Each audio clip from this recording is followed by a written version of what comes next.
మన ప్రభువును మన రక్షకుడు అయిన యేసుక్రీస్తు నామమున అందరికీ వందనాలు, దేవునికి స్తోత్రాలు. సైన్యములకు అధిపతి అయిన దేవుడు, రోషము కలిగిన దేవుడైన యేసుక్రీస్తు ప్రభువు మనకు అనుగ్రహించిన ఈ నూతన దినమును బట్టి, ఈ ఆశీర్వాదకరమైన ఈ దినమును బట్టి సమస్త మహిమ ఘనత ప్రభావములు యేసయ్య ఒక్కరికే చెందునుగాక.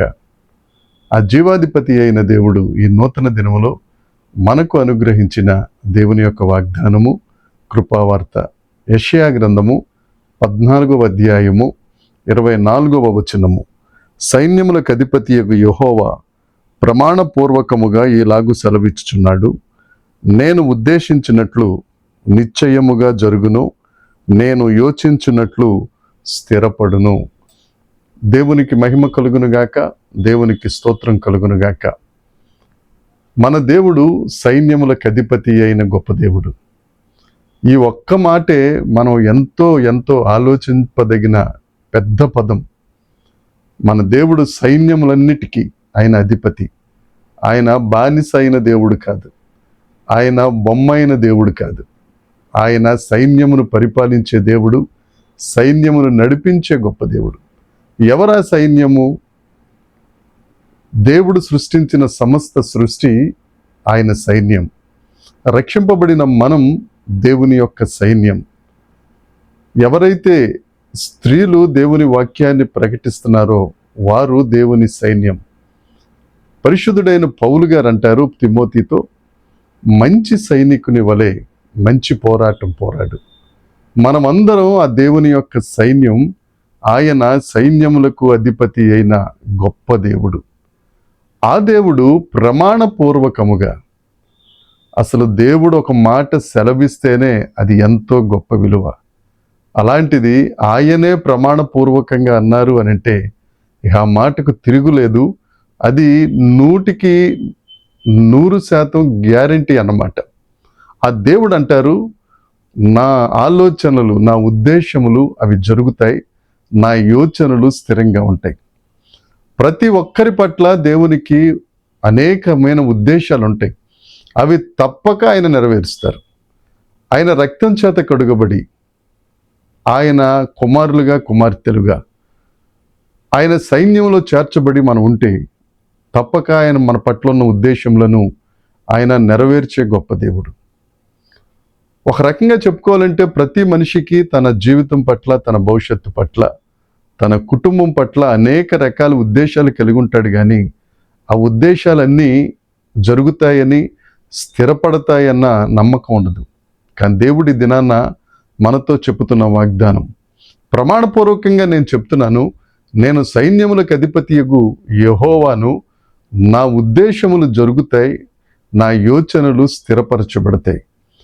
పరిశుద్ధ లేఖనాలలో ఇర్మియా గ్రంథము 29వ అధ్యాయం 11వ వచనం ఒక మాట అంటారు, నేను మీ ఎడల కలిగిన ఉద్దేశములను నేను ఎరుగుదును, అవి సమాధానకరమైనవే గాని హానికరములు కావు. మన దేవుడు మన ఎడల ఏ ఉద్దేశాలైతే కలిగి ఉన్నారో అవి మనలను ఆశీర్వదించేవే, మనకు దీవెనకరమైనవే, అవి మనకు హాని చేసేవి కాదు. అయితే ఒకంత ఆలస్యం అవ్వచ్చు. ఈ ఆలస్యం అవడంలో మనమేమనుకుంటామంటే, దేవుడు నన్ను మర్చిపోయాడు, దేవుడు నన్ను ప్రక్కన పెట్టేశాడు, దేవుడు నా ప్రార్థన ఆలకించట్లేదు అని రకరకాల మాటలు మనం మాట్లాడేస్తాం. యోసేపు మనందరికీ తెలుసు. యోసేపుకు వచ్చిన దర్శనాలన్నీ ఆయన హెచ్చించబడినట్లుగానే, తన వారందరూ ఆయన ఎదుట సాగిల పడుతున్నట్లుగానే గొప్ప దర్శనాలు వచ్చినాయి. కానీ తుదకు యోసేపు గోతిలో పడిపోయాడు. అక్కడి నుంచి బానిసగా అమ్మబడ్డాడు. అక్కడి నుంచి చెరసాలలో ఖైదీగా ఉన్నాడు. ఇదంతా చూస్తే యోసేపుకి ఎలా ఉంటుందంటే, దేవుడు నాకు చూపించిన ఈ దర్శనాలన్నీ, ఆ ఉద్దేశాలన్నీ హానికరమైపోయినాయా? చూస్తే అలాగే ఉంది. కానీ కాలం జరిగే కొద్దీ ఎక్కడైతే బానిసగా ఉన్నాడో, ఎక్కడైతే ఖైదీగా ఉన్నాడో ఆ దేశానికే రాజు అయ్యాడు. దేవుని యందు ప్రియమైన వర్లరా, దేవుడు నీతోనే మాట్లాడుతున్నాడు. ఆ సైన్యములకు అధిపతి అయిన దేవుడు ప్రమాణపూర్వకంగా ఈ దినాన నీతో చెప్తున్నాడు. అసలు నీకు ప్రమాణం చేయవలసిన అవసరమే లేదు. ఆయన దేవుడు, నువ్వు మట్టి అయినా కానీ నిన్ను ప్రేమించి, ఎందుకంటే నీ కొరకు ప్రాణం ఇచ్చేశాడు కదా, నీ కొరకు ఆఖరి రక్తం బొట్టు వరకు రక్తాన్ని చిందించేశాడు కదా. నీ పట్ల అమితమైన ప్రేమ కలిగిన వాడే ప్రమాణపూర్వకంగా చెప్తున్నాడు, నా కుమారుడా, నా కుమారి, నీ ఎడల నాకున్న ఉద్దేశాలు అవి స్థిరం, నీ ఎడల నాకున్న యోచనలు అవి నిత్యం జరుగుతాయి. భయపడొద్దు, అనుమానించొద్దు, అధైర్యంగా ఉండొద్దు. నా మీద ఆధారపడు, నన్ను నమ్ముకో. నీ ఎడల నాకున్న ప్రతి ఆలోచన నేను జరిగిస్తాను. దేవుడికి నీ పట్ల ఒక ఆలోచన ఉంది, దేవునికి నీ పట్ల ఒక ఉద్దేశం ఉంది. ధైర్యం తెచ్చుకో. తప్పక దేవుడు నిన్ను ఆశీర్వదిస్తాడు. దేవుడు నిన్ను అందరికంటే ఉన్నతమైన వాడిగా ఉంటాడు. నీ చెయ్యి పైనున్నట్టుగానే ఉంటుంది. నువ్వు అప్పిచ్చువాడిగానే ఉంటావు. దేవుడు నిశ్చయంగా నిన్ను దీవించునుగాక. ఈ వాగ్దానాన్ని చేతబట్టుకుందాం. ఈ దినమంతా ఈ వాగ్దానమును దేవుని సన్నిధిలో వల్లివేద్దాం, ఆయనను స్తుతిద్దాం. దేవుడు నిన్ను దీవించునుగాక. ఆమేన్. ప్రార్థన చేద్దాం.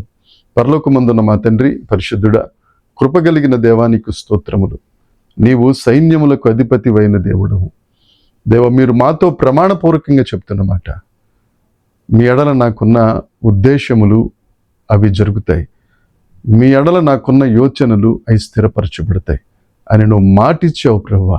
నువ్వు మాట ఇచ్చి నెరవేర్చే దేవుడవు, నమ్మదగిన దేవుడవు. కనుక తండ్రి, నీ మీద ఆధారపడుటకు, నిన్ను స్తుతించుటకు, నిన్ను మహిమపరచుటకు కృప దయచేసి మీరే మహిమ పొందుమని యేసుక్రీస్తు నామమున ప్రార్థించి అడిగి వేడుకొనుచున్నాము తండ్రి. ఆమేన్.